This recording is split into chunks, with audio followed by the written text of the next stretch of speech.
Assalamualaikum warahmatullahi wabarakatuh. Selamat datang di Horror Story bersama saya Cucu. Apa kabar teman-teman semua? Aku harap kalian dalam keadaan sehat dimanapun kalian berada dan dimudahkan segala urusan kalian semua.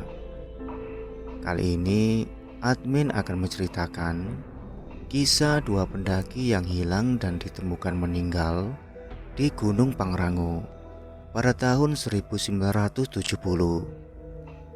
Kisah hilangnya dua pendaki ini sangat viral di zamannya, bahkan melibatkan banyak pihak dalam pencariannya. Sampai saat ini, banyak artikel yang memuat kisah hilangnya dua pendaki ini. Siapakah dua pendaki ini? Langsung saja kita simak ceritanya.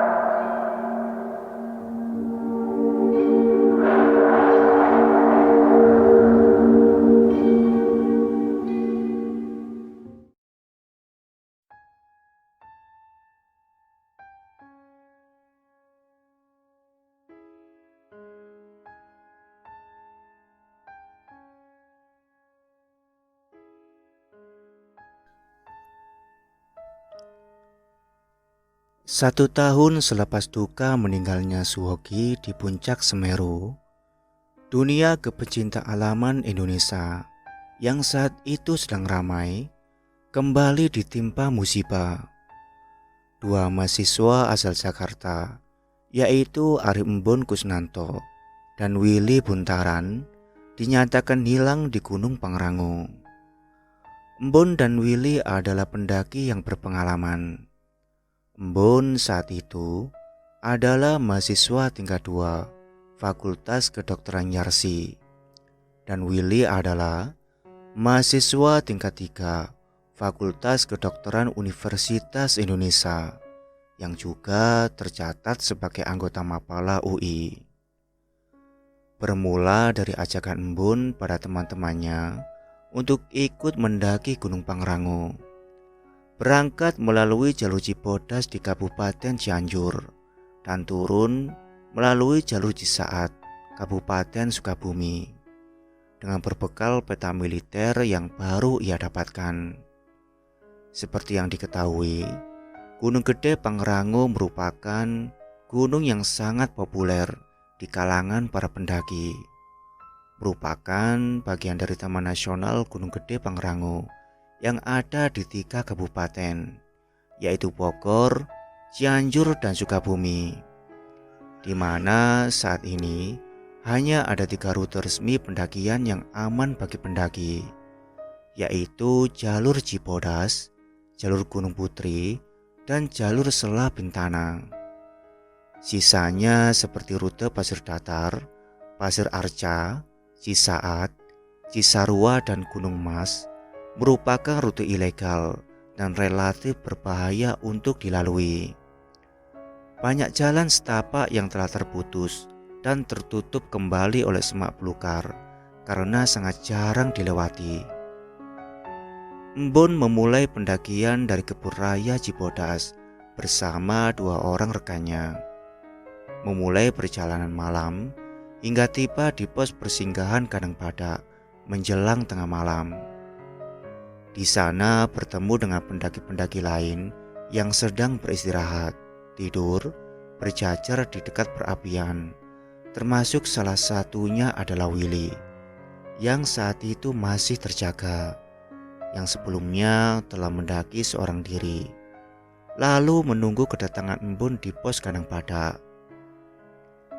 Keesokan paginya mereka berempat melanjutkan perjalanan hingga tiba di alun-alun puncak Pangrango dan sempat berfoto bergantian. Embun meminta kedua rekannya yang belum berpengalaman untuk turun kembali melalui rute Cibodas. Sementara Embun dan Willy akan melanjutkan ekspedisinya melusuri peta militer yang ia bawa, membelah belantara hutan Gunung Pangrango melalui rute Cisaat. Mereka berpisah. Kedua rekan Embun berhasil pulang dengan selamat, sementara Embun dan Willy tidak kembali. Rabu malam 16 September 1970, pihak keluarga Embun mulai menanyakan keberadaan Embun yang tak kunjung pulang dan meminta bantuan Mapala UI untuk mencari. Berita hilangnya Embun dan Willy segera tersiar melalui radio ke segala penjuru. Dalam waktu singkat, mobilisasi tim pencari segera dilakukan. Kamis 17 September 1970, Embun dan Willy dinyatakan hilang. Sorenya, para pendaki yang tergabung dalam berbagai organisasi pencinta alam mulai berhamburan ke Gunung Pangrango untuk mencari mereka berdua. Tokoh-tokoh pendaki seperti Herman O lantang ikut terjun memimpin pencarian. Sebagian dari mereka mulai menyisir dari puncak Pangrango menuju ke arah Gunung Putri dan Gunung Masikit yang terletak di antara Gunung Pangrango dan Sukabumi. Sedangkan rombongan yang besar menyisir dari arah Cisaat Sukabumi. Ketenaran Embun di udara membuat Hugeng Imam Santoso Kapolri saat itu, yang sekaligus merupakan ketua dari Orari, mengerahkan satu kompi Mopri atau mobil brigade untuk ikut melakukan operasi SAR. Selain itu juga detasemen patroli jalan raya yang bermarkas di Pangadegan dikerahkan juga untuk membantu transportasi dan komunikasi. Senin siang 21 September 1970, tim SAR menemukan ransel yang berisi perlengkapan Embun di bibir jurang yang cukup curam, termasuk arloji otomatisnya yang sudah mati. Pencarian pun mulai diarahkan di sekitar area tersebut. Jejak-jejak yang ditinggalkan Embun mulai dilacak yang ternyata mengarah menuruni tebing dengan kecuraman lebih dari 60 derajat. Rabu siang 23 September 1970, jenazah Willy ditemukan pertama kali oleh seorang pemburu di tepi suatu kolam air terjun berketinggian sekitar 30 meter menjulang di atasnya. Willy ditemukan dalam kondisi duduk, bersandar pada sebuah batu dengan kaki terendam air sampai hampir sebatas lutut dan terdapat luka yang sedikit terbuka di kepala kiri yang telah ditumbuhi belatung. Rabu pagi 30 September 1970, di mana hari itu merupakan batas akhir operasi pencarian. Tim SAR yang telah berkemas setelah beberapa hari berkemah di tepi sebuah kolam air terjun, tiba-tiba dikejutkan dengan munculnya sesosok mayat dari dasar kolam, mengambang ke permukaan. Jenazah Embun ditemukan setelah berhari-hari tersangkut pada batu di dasar kolam dengan kondisi jasad masih utuh dan hanya terdapat sedikit luka di dahinya. Berdasarkan hasil temuan saat itu, jalan setapak yang ditunjukkan peta militer yang mereka bawa ternyata memang ada. Namun, pada suatu titik jalan setapak yang mereka berdua lalui terputus karena tertutup semak belukar yang tebalnya hanya 3 meter. Jika saja Embun dan Willy memutuskan untuk menerabas semak belukar tersebut, mereka akan menemukan kembali sambungan jalan setapak yang ada di peta militer yang mereka bawa. Tapi sepertinya mereka mengambil jalur lain, yaitu mengikuti aliran sungai di sebelah kiri punggungan. Belakangan diketahui bahwa sungai yang mengalir ke arah Sukabumi tersebut memiliki 7 air terjun. Air terjun pertama berhasil mereka lalui dengan menggunakan tali. Air terjun kedua pun berhasil mereka turuni meski tanpa menggunakan tali, karena tali yang mereka bawa telah digunakan dan otomatis ditinggal di air terjun sebelumnya. Pada air terjun yang ketiga, seperti biasanya, Willy sebagai pendaki yang lebih senior mengambil inisiatif melakukan penurunan terlebih dahulu dengan mengandalkan rumput dan semak yang menutupi tebing itu sebagai pegangan.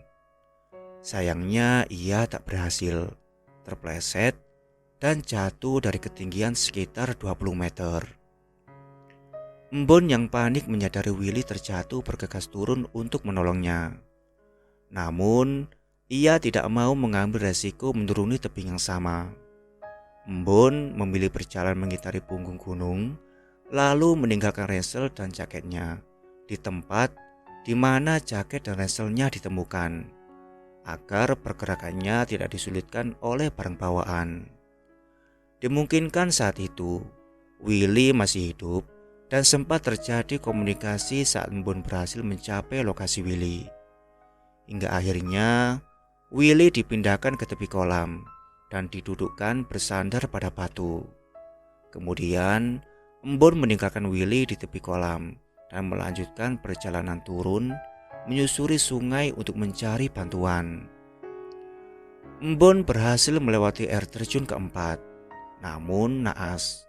Pada air terjun kelima, Embun terjatuh dan tewas sebelum ia berhasil menaklukkan 2 air terjun lagi untuk bisa mencapai kota Sukabumi. Puluhan tahun setelah berlalunya tragedi tersebut, rute Cisaat masih dilalui pendaki. Beberapa berhasil melewatinya, beberapa tersesat, hilang, atau ditemukan dalam keadaan tewas. Hingga pada tahun 2007, atas pertimbangan kondisi medan dan cuaca yang ekstrim di sepanjang jalur, Balai Besar Taman Nasional Gunung Gede Pangrango akhirnya menutup rute pendakian Cisaat. Namun hingga saat ini, masih ditemukan pendaki yang memasuki kawasan Gunung Gede Pangrango secara ilegal melalui rute paling berbahaya ini. Begitu berbahayanya, di sebuah artikel tabloid terbitan tahun 84, Norman Edwin menyebut rute pendakian ini sebagai lintasan gila. Itulah kisah 2 pendaki yang hilang di Gunung Gede Pangrango. Semoga kita semua bisa mengambil pelajaran dari kisah mereka. Wassalamualaikum warahmatullahi wabarakatuh.